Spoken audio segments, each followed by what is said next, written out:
하나님 아버지께서 우리에게 주시는 말씀 누가복음 15장 1절과 2절 말씀입니다. 페이지 120페이지.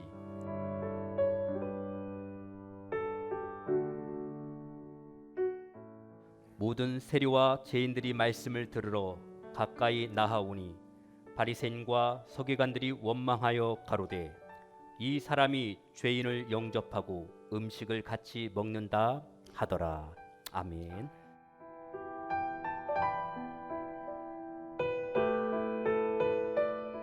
자, 성탄절이 다가오고 있습니다. 다른 해와는 달리 좀 실감이 덜 나는 게 사실이죠. 그러나 성탄절은 성탄절입니다. 아무리 코로나19로 말미암아 비대면 시대가 되었다 할지라도 예수님께서 우리 죄인들을 구원하시고자 세상에 오신 것은 결코 변하지 않았습니다. 지금도 예수님은 우리 곁에 함께 계십니다. 또한 우리들 마음속에 우리의 구세주로 계십니다. 할렐루야. 성탄절을 앞두고 오늘 이 시간에는 예수님이 이 땅에 왜 오셨을까? 여기에 대해서 말씀을 통해 생각을 해보도록 하겠습니다. 너무 뻔한 얘기 같지만은 너무나도 쉬운 얘기 같지만은 그러나 다시 한번 더 깊이 있게 또 성경을 통해서 명확하게 생각을 해보는 것 우리에게 풍성한 은혜가 될 줄로 믿습니다. 특별히 여기 오늘 본문 누가복음 15장 전체가요 성경에서 복음 중에 복음이라고 일컬어집니다. 사람들이 그렇게 말합니다. 복음 중에 복음이라. 도대체 무슨 내용이 나오길래 복음 중에 복음이라고 할까요? 지금 여기 어떤 사건이 전개되고 있는지는 여기 오늘 본문에 보면은 세리들과 죄인들이 예수님께로 나왔다고 했습니다. 예수님 계신 곳으로 찾아왔다는 것이죠. 그리고 여기 보니까 바리새인들이 비난하는 것을 보니까 함께 식사를 했다는 거죠. 함께 식사를 했어요. 그러면서 말씀을 나누었겠죠. 뭐 밥만 먹었겠습니까? 그들에게 필요한 구원의 말씀을 전하셨겠죠. 그러니까 이게 못마땅한 거예요. 사실 이게 못마땅해가지고 바리새인들이 뭐 예수님은 뭐 저런 죄인들하고 같이 앉아 음식을 먹고 뭐 무슨 얘기를 나눈단 말인가? 이게 잘못된 거 아닌가? 하면서 몽땅 예수님까지 싸잡아서 비난을 하는 것입니다. 자, 좀 더 구체적으로 이 사건을 놓고 살펴본다고 하면은 이것은 마태복음 9장에 나옵니다. 좀 더 구체적인 얘기가 마태복음 9장에 어떤 일이 있는 거 아니? 예수님께서 세리로 있는 마태를 부르셔서 제자로 삼으셨습니다. 마태는 세리라고 하는 직업을 그 돈 잘 버는 직업을 다 때려치우고 예수님을 따르는 제자가 된 것입니다. 그 당시에요 세리는 정말 돈 잘 버는 직업입니다. 왜냐하면 그 당시에 뭐 이스라엘을 비롯해서 여러 나라들을 로마 제국이 식민지로 지배하고 있었습니다. 그래서 이스라엘 백성들은 로마 정부에다가 세금을 내게 되었는데 그 세금을 누가 거두어 가느냐? 세리들이 거두어 갑니다. 그러니까 지금으로 말하면 세리들은 하청업자들입니다. 로마 정부에서 하청을 받아가지고 백성들로부터 세금을 거두어 그래가지고 로마 정부에다가 갖다 바칩니다. 그리고 그 중에 일부는 자기가 가집니다. 그러다 보니 백성들로부터 세금을 조금이라도 많이 거두어 드리기 위해서 엄청나게 노력을 했던 것입니다. 눈에 불을 켜고 세금을 더 거두어 드릴 수가 없을까 찾아다녔던 것입니다. 그러니까 백성들은 세리들을 굉장히 무서워하기도 하고 혐오하기도 하고 죄인의 대명사로 불리워졌던 것입니다. 이런 말까지 했습니다. 이 산에 가면 늑대를 만나지 말 것이요 거리에 나가면 세리를 만나지 말라, 이렇게 말할 정도로. 그러니까 산에서 늑대를 만나는 거나 거리에서 세리를 만나는 거나 똑같다는 거죠. 세리 만나가지고 득이 될 거 아무것도 없습니다. 세금이나 더 뜯겼으면 뜯겼지. 그러니까 얼마나 세리들을 미워하고 싫어했겠습니까? 세리하면은 죄인의 대명사, 상종하지 말아야 될 사람, 이렇게 생각을 했던 것입니다. 그런데 예수님께서는 세관에 앉아있는 세리 마태를 제자로 부르신 것입니다. 마태는 예수님을 기꺼이 따랐습니다. 제자가 된 것입니다. 그런데요, 마태는 예수님을 믿고 그 제자가 된 것이 너무나도 기쁜 나머지 자기 집에다가 예수님과 그 제자들도 초청하고 그리고 자기의 동료 세리들을 많이 초청을 했습니다. 많이 왔어요. 바글바글 많이 왔어요. 그래가지고 함께 식사를 하게 되었는데, 그래서 오늘 이 사건이 벌어진 것입니다. 예수님께서 여러 세리들과 함께 식사를 하시면서 대화를 나누시는데 이것을 바리새인들이 봤다는 거지요. 이것을 봤던 거지요. 그 식사 자리에 초대를 받지는 않았던 모양인데 예수님께서 여러 세리들과 함께 식사하시는 것을 보니까 너무너무 실망스럽고 기분이 나쁜 거예요. 어떻게 저럴 수가? 다른 사람들을 하나님 말씀으로 가르친다고 하는 예수가 저런 죄인들하고 어울려서 식사나 하고 무슨 얘기를 나누다니 참 우습구나. 어떻게 그럴 수가? 별것 아니구나 이거. 알고 보니까 저런 죄인들하고나 어울리고 식사나 하고 이거 별거 아니구나.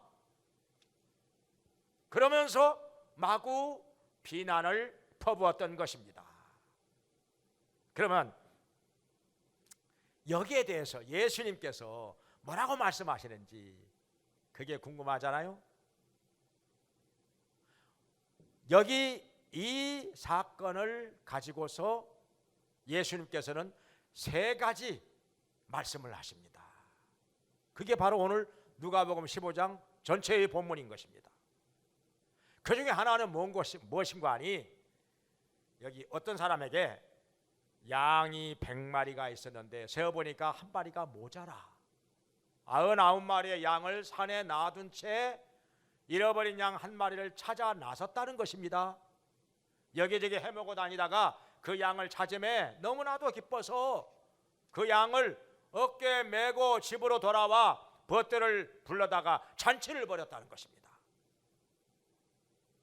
여기서 예수님 말씀하시기를 이와 같이 천국에서는 죄인 하나가 회개하고 돌아올 때 회개할 것 없는 의인 99을 인하여 기뻐하는 것보다 더 기뻐하리라 말씀하셨습니다. 야, 회개할 것 없는 의인 99을 인하여 기뻐하는 거 물론 기쁘겠지요. 완벽에 가까울 정도로 하나님 말씀대로 정말 신앙생활 잘하는 의인들, 의롭게 살아가는 사람들 보시고 얼마나 기쁘겠습니까? 얼마나 가슴 뿌듯하시겠습니까? 그런데 그보다도 죄인 하나가 회개하고 돌아올 때 하나님께서는 더 기뻐하신다는 것입니다. 더 기뻐하신다는 거. 그리고 또 한 가지, 두 번째로 또 어떤 말씀을 하시는 거 아니? 어떤 여자에게 10 드라크마가 있었는데, 드라크마는 은전입니다. 그러니까 한 드라크마는 한 데나리온하고 가치가 거의 같습니다. 근데 여기 10드라크마가 왜 나오는 거 아니? 그 당시에는 신부감에게 신랑이 뭘 선물하는 거 아니? 요즘 같으면 뭐 반지도 주고 뭐 목걸이도 주고 팔찌도 주고 뭐 이렇게 주지만은 그 당시에는 은전 열량을 실에다가 꿰가지고 그걸 목에다 걸어줍니다. 머리다가 채워주기도 하고 그 하얗게 반짝반짝 빛나는 그 은전 열량 10드라크마 이걸 갖다가 신부는 아주 소중하게 지급을 합니다. 아무리 형편이 어려워도 아무리 빚에 의해서 뭐 집이 넘어가게 생겨도요 이 10드라크마는 절대로 쓰질 않습니다. 신랑이 자기에게 준 사랑의 증표이기 때문에 그야말로 소중하게 간직을 하는 것입니다. 그런데요 어떻게 하다가 보니까 은전 하나가 빠져나가 버렸습니다. 9개밖에 없어요. 큰일 났습니다. 돈 그거 그 은전 한 입 해봐야 하루 일당이거든요. 하루 일당이니까 뭐 얼마 되겠습니까? 뭐 10만 원 20만 원. 그 값어치가 문제가 아니라 그 10개 중에 하나가 빠져나가 버렸다고 하면은 곧 신랑이 자기에게 준 사랑의 증표가 골이 난 것입니다. 그게 흠집이 생긴 거죠. 그러니까 이게 보통 문제가 아닙니다. 그러니까 이걸 갖다가 온 집안을 다 빗자루로 쓸어 다 쓸고 막 이것저것 다 제끼고 열어보고 해가지고 겨우겨우 찾았어요. 하얀 은전 한 입이 여기에 반짝반짝 떨어져 있네요. 얼른 주워가지고 그걸 다시 실에다가 꿰어서 10개 딱 맞춰가지고 목에다 걸고 얼마나 기쁜지. 그래가지고 너무나도 기뻐서 이웃집에 사람들을 모아놓고 잔치를 벌였다는 것입니다. 너무나도 기쁘다, 기분이 좋구나 해가지고 이렇게 예수님께서는 죄인 한 사람이 회개하고 돌아올 때 이와 같이 기뻐하신다는 것입니다. 한 영혼이 구원받는 것을 이렇게 소중히 여기신다는 것입니다. 그 다음에 이게 세 번째로는 무슨 사건이 나오는 거 아니? 여러분이 뭐 많이 들었던 말씀. 어떤 아버지에게 2명의 아들이 있었는데 그 중에 작은 아들이 자기에게 돌아올 재산의 분깃을 미리 받아가지고 먼 도시로 가서 허랑방탕하며 모두 써버렸다는 것입니다. 돈이 떨어지고 나니까 이제는 배가 고파 먹을 것이 없어서 돼지 치는 집에 머슴으로 취직을 했습니다. 그런데 그 집에도 마침 흉년이 들어가지고 먹을 게 없는지라 돼지들이 먹는 쥐염 열매로 배를 채우려고 했지만은 주는 이가 없어요. 주는 이가 없어요. 이 쥐염 열매 이스라엘 성주실내 갔었는데요. 그 쥐염나무가 있더라고요. 여기 군데군데 쥐염나무가 있는데요. 그 나무에가 콩깍지하고 비슷해요. 콩깍지 같은 것이 주렁주렁 열려 있어요. 근데 우리나라 콩깍지보다도 더 납작해요. 더 크고 더 널쩍널쩍하면서도 납작해요. 이 콩은 동글동글하게 생겨가지고 불룩불룩 튀어나왔는데 거기는 납작해가지고요. 물로 탁 그냥 이렇게 눌러버린 것 같아요. 눌러버린 것 같아요. 그러니까 별로 먹을 게 없지요. 별로. 그걸로 그쪽 사람들은 차를 끓여서 마신다고 그러더라고요. 무슨 맛인지는 모르겠지만은 아무튼요 우리나라 콩깍지보다는 더 커요. 더 크고 납작해요. 그걸 그 돼지에게 먹이는 모양인데 그것으로라도 배를 채우고자 했으나 이 머슴에게 이 둘째 아들에게 주는 이가 없어요.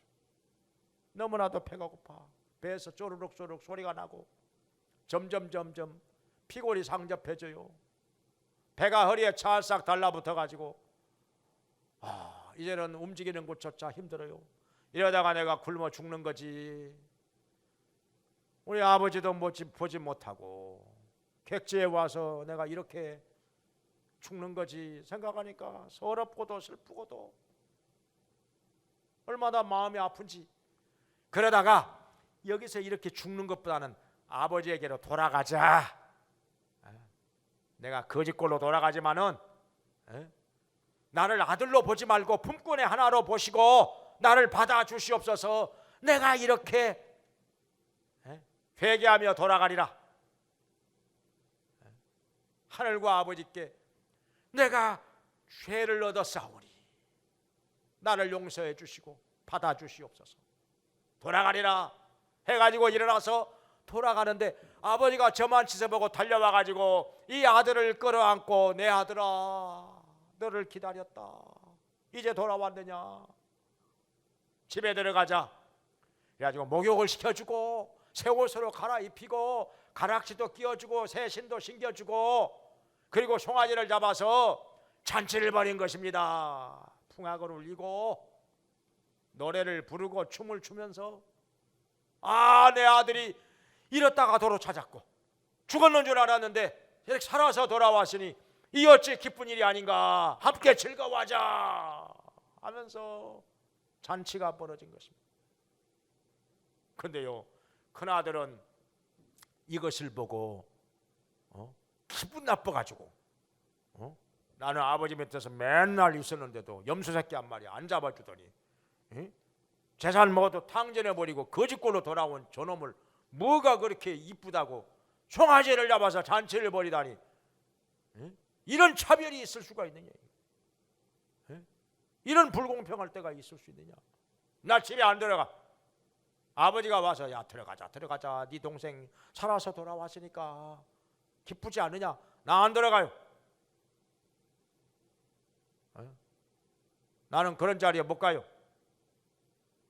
싫어요. 그랬다는 아버지 마음이 많이 아팠겠죠. 아무튼 간에 여기서는 그렇게 재산을 모두 탕진해버리고 거짓골로 돌아온 아들이라 할지라도 아버지가 사랑하는 마음으로 받아주고 용서해주고 송아지를 잡아 즐거운 잔치 벌였다는 것입니다. 할렐루야. 이게 복음이라는 거죠. 이게 기쁜 소식이죠. 이게 기쁜 소식이죠. 원래 이 복음이라고 하는 말이요 어디서 나왔는 거 아니? 이 그리스에서 나왔어요. 헬라에서 원래 유앙겔리온이에요. 헬라어로 유앙겔리온. 기쁜 소식, 복된 소식, 좋은 소식. 뭐냐면은요 전쟁에 나가서 자기 나라 군대가 전쟁에 나가서 적과 싸워서 승리를 거두었는데 이것을 누군가가 본국에 빨리 알려야 되지 않겠어요? 열심히 달려와가지고 우리 군대가 전쟁에서 이겼습니다. 적과 싸워 승리했습니다. 이렇게 알리는 거예요. 이걸 가지고 뭐라고 하는 거 아니? 유앙겔리온, 기쁜 소식, 좋은 소식, 성전보라는 것이죠. 우리 예수님께서 이 세상에 사람의 육체를 입고 오셔서 우리에게 기쁜 소식을 전하시는데 이게 뭐냐? 우리 하나님께서는 죄인이라 할지라도 회개하고 돌아오면 용서해 주신다. 그 죄를 모두 사하여 주신다. 구원해 주신다. 자녀 되게 하시고 천국 가게 하신다. 할렐루야. 이 기쁜 소식을 전하기 위해서 이 세상에 오신 것입니다. 그리고 예수님께서는 우리의 죄를 모두 짊어지고 십자가에서 속죄의 제물이 되어 죽으시고 3일 만에 부활하셨는데 누구든지 예수 그리스도를 구주로 영접하고 믿으면 모든 죄를 사함받고 구원을 받아서 영원한 천국에 들어간다고 하는 것입니다. 이것이 복음이고 이것이 우리를 향한 좋은 소식인 것입니다. 할렐루야. 마태복음에는요 이런 얘기가 나오지요. 이런 말씀도 하셨어요. 자, 죄인들과 함께 식사하신다고 예수님을 향하여 비난을 퍼부으니까 이 바리새인과 서기관들이 예수님 말씀하시기를 자, 건강한 자에게라야 의원이 아니 병든 자에게 의원이 쓸 데 있고 건강한 사람에게는 의원이 쓸 데 없는 것 아니냐. 그렇죠. 건강한 사람에게 의사가 무슨 필요 있겠어요? 의사가 하면 상관이 없는 거죠.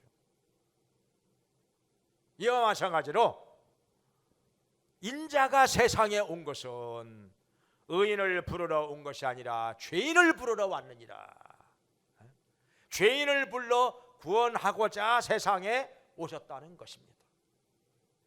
그러니까 여기 예수님을 비난하는 바리새인과 서기관들은 엄청난 착각을 하고 있는 것입니다. 자기들은 죄인이 아니라고 생각을 하는 것입니다. 참 이상한 거죠. 자기들은 죄인이라는 생각을 전혀 하지 않고 있는 것입니다. 죄가 없다고 생각을 하는. 왜냐하면 바리새인들은 그 당시에 이스라엘이 한 6천 명쯤 됐는데요, 하나님의 율법을 철저하게 지키면서 산다고 하는 사람들이 한 6천 명가량 모여가지고 이 바리새파를 만들었어요. 바리새파, 구별되었다 이 말이죠. 구별되었다, 분리되었다. 바리사이오스, 영어로는 페리시스 이렇게 말하는데요, 이 바리새 구별되었다. 우리는 달라, 너희들하고 달라. 우리는 율법대로 살아. 철저하게 지켜. 목숨 걸고 지켜. 너희 죄인들하고는 달라. 같다고 생각하면 안 돼. 그러니까 자부심과 긍지가 대단했던 거지요. 이게 지나치다 보니까 교만이 된 거예요. 교만이. 우리는 죄 없어. 나는 죄인 아니야. 너희들이 죄인이지. 너희들이 죄인이지. 오늘날 우리나라 검찰들하고 좀 비슷한 생각을 하자는 거야. 남의 죄는 막 찾아가지고 막 압수수색하고 조사를 하고 기소를 하고 그러면서 자기들의 죄에 대해서는 누가 얘기하면요 절대로 용납을 못해. 절대 용납. 누가 자기들을 갖다가 잘못했다 뭐라고 얘기를 하면은 그 사람을 그냥 안 놔둬. 그냥 가족들까지 다 작살 내버려. 그냥 감히 누구에게 죄를 가지고 얘기하는 거야. 그러니까 바리새인들이 오늘날 우리 한국 검찰들하고 비슷한 생각을 가져. 남의 죄는 찾아내 가지고 잘도 지적하고 비난도 하고 정죄도 하고 그러는데 자기들이 죄인이라고 하는 사실은 꿈에도 생각을 못하는 거예요. 그러니까 예수님께서 세리들과 죄인들과 함께 식사를 하시는 것을 보고 어떻게 저런 죄인들하고 같이 식사를 한단 말인가? 이거 별거 아닌 사람이구만 이거. 뭘 가르친다는 거예요? 뭐 저런 죄인들하고 같이 어울리면서 식사나 하면서 뭘 가르친다는 거예요? 들을 것도 없어, 볼 것도 없어. 이렇게 비난을 했던 것입니다. 자기들도 하나님 앞에서는 죄인이라고 하는 것을 꿈에도 몰랐던 것이죠. 성경은 말씀하시죠. 모든 사람이 죄를 범하였음에 하나님의 영광에 이르지 못하더니 이렇게 말씀하셨어요. 의인은 없나니 하나도 없으며 죄가 없는 의인은 하나도 없다는 것입니다. 하나님께서 보시기에 죄인 아닌 사람은 이 땅에 한 사람도 없다는 것입니다. 다 죄인이라는 것이죠. 하나님의 율법, 계명 다 지키며 사는 사람 누가 있겠습니까? 지키는 것이 마땅한 것이지만은 지키려고 하면서도 안 되는 게 얼마나 많습니까? 알고도 어길 때가 있고 몰라서 어길 때도 있고.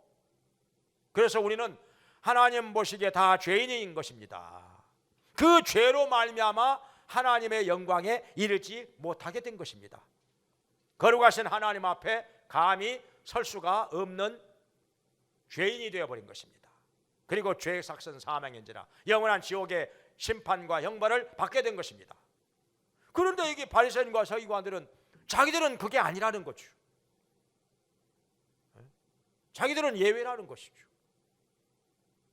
남의 죄만 가지고 지적하고 심판하고 정죄는 할 뿐이지 자기들이 죄인이라고 하는 사실을 전혀 생각하지 못하니 이 얼마나 안타까운 일입니까? 정말 안타까운 일이죠.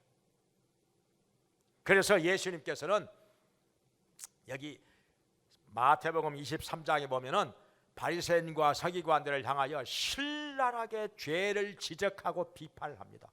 예수님 아니면 누가 감히 나서서 이렇게 할 사람이 없습니다.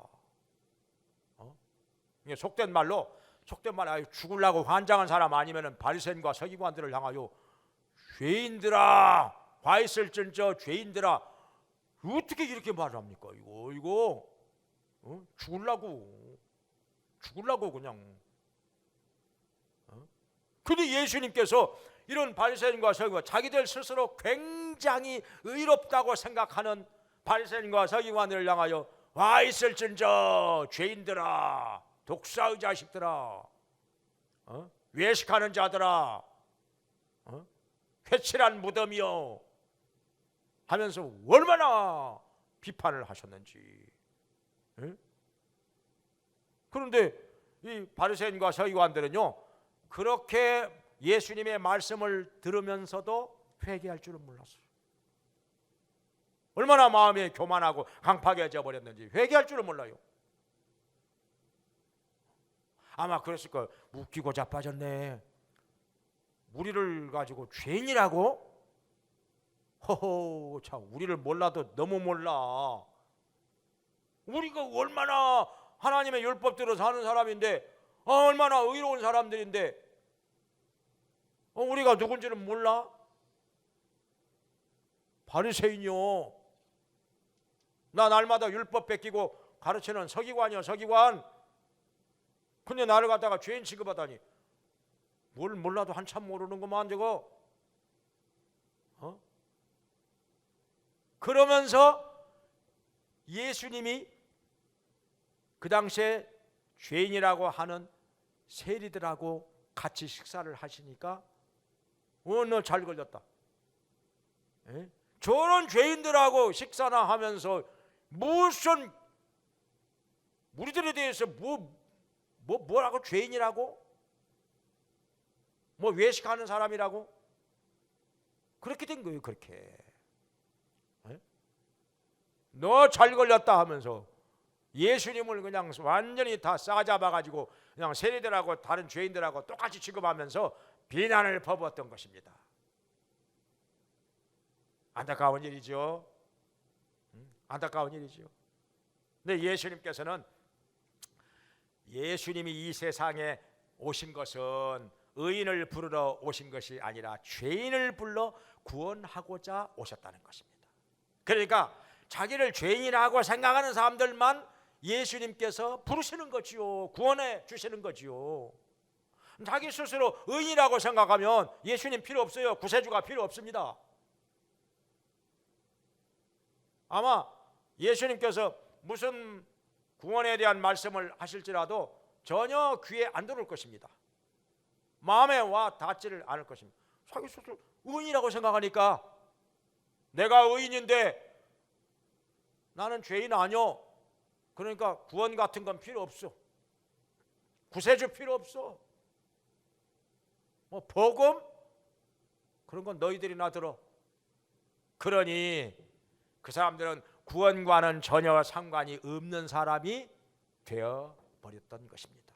스스로 구원과 상관없는 사람. 참 불쌍한 영혼들이죠. 알고 보면 정말 불쌍한 영혼들이 되어버린 것입니다. 누가 죄인입니까? 다 죄인이죠. 하나님 보시기에는 바리새인도 서기관들도 아무리 자기들이 계명대로 율법대로 철저하게 산다고 하지만은 못 지키는 것도 있습니다. 어기는 것도 있습니다. 부족한 것도 있습니다. 죄인인 것이죠. 하나님께서 보실 때는 죄인인 것이죠. 오히려 어떤 면에서는 죄가 더 많은지도 모르죠. 왜냐하면은 자기들 스스로 의롭다고 생각하는 이 교만이 하나 더해졌으니까. 그리고 의로운 사람으로 보이려고 하는 그 외식, 위선, 이것이 또 더하여졌으니까 아마 다른 사람들보다 죄가 더 있었는지는 모르죠. 그러니까 예수님께서 이런 비유의 말씀도 하셨지요. 누가복음 18장에 보면은 바리새인과 세리 두 사람이 성전에 들어가서 하나님께 기도를 하는데 바리새인은 이렇게 기도를 합니다. 손을 높이 들고 하늘을 우러러보면서 나는 저 토색하고 불의하고 간음하는 세리와 같이 않음을 감사하나이다. 나는 일주일에 2번 금식하고요 소득의 11조를 철저하게 드립니다. 그러니 저를 받아주시옵소서. 그러니 저에게 복을 주시옵소서. 근데 세리는 뒤에서 하늘을 우러러 보지도 못하고 가슴을 치면서 주여 저는 죄인이로소이다. 저를 불쌍히 여겨 주시옵소서. 저는 죄인이로소이다.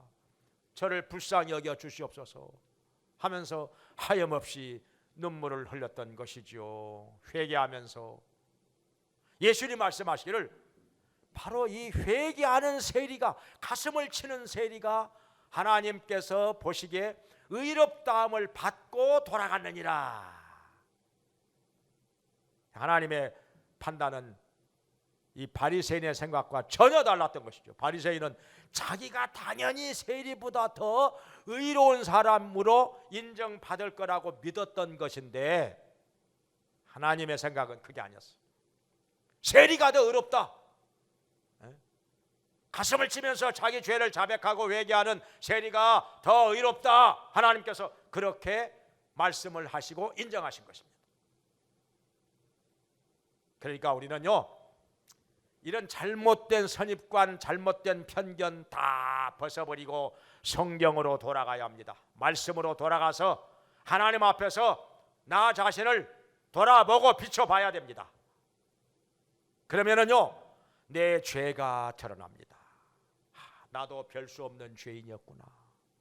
나도 더러운 죄인이었구나. 내 죄가 이렇게 많은 줄이야. 캄캄한 데서는 죄가 없어 보였는데 밝은 햇빛이 집안에 들어오면 어떻게 되죠? 먼지가 없었던 것 같았는데 먼지가 자욱한 것이 보이잖아요. 말씀에 비춰보니까, 진리의 빛이 내 마음속에 들어오고 나니까 내 죄가 이렇게 많았을 줄이야. 나는 죄인 중에 죄인입니다. 나는 죄인 중에 괴수입니다. 내가 지옥에 들어간다면 가장 뜨거운 데 떨어져야 마땅합니다. 나는 형벌받아야 마땅한 죄인입니다. 아버지, 불쌍히 여겨 주시옵소서. 이 죄인을 용서하여 주시옵소서. 우리 예수님 십자가에서 흘리신 그 피로 내 모든 죄를 깨끗하게 씻어 주시옵소서. 저를 구원해 주시옵소서. 우리는 몸부림을 치며 주님께 매달릴 수밖에 없는 것입니다. 그러면 우리 주님께서 어떻게 말씀하십니까? 나는 너 같은 죄인을 불러 구원하고자 왔느니라. 내가 너의 죄를 씻어 주노라.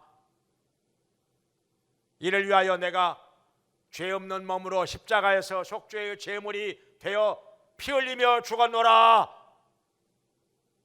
주여 저들의 죄를 용서하여 주시옵소서. 주님의 피로 사함을 받고 깨끗하게 된 영혼이 영생을 얻고 하나님의 자녀가 되고 하나님을 아버지라 부르면서 기도할 때 그때마다 응답해 주시고 은혜를 베풀어 주시고 새롭게 변화되게 해주시고 감사와 기쁨으로 넘치게 해주시고 이 세상을 떠날 때 영원한 하나님 나라로 들어가서 주님 품에 안기게 되는 것을 믿으시기 바랍니다. 이것이 복음입니다. 예수님이 바로 이 땅에 사람의 육체를 입고 오실 때 이것을 위해서 오셨다는 것입니다. 죄인을 불러 구원하시고자 영원한 천국으로 인도해 주시고자 오셨다는 것입니다. 자기 스스로 의인이라고 생각하는 사람은 주님과 상관이 없습니다. 주님을 필요로 하지 않습니다. 아무리 주님께서 말씀하셔도 그 말씀이 마음속에 와 닿지 않을 것입니다.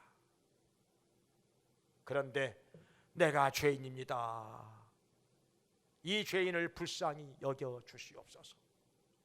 돌아온 탕자같이 내가 하늘과 아버지께 죄를 얻었사오니 이 죄인을 용서하여 주시옵소서. 품꾼의 하나로 써주시옵소서. 저를 받아 주시옵소서. 이렇게 엎드려서 회개할 때 다 용서해 주시고 오히려 송아지 잡아 환영해 주시고 사랑해 주시는 것입니다. 이 복음이 우리 모두에게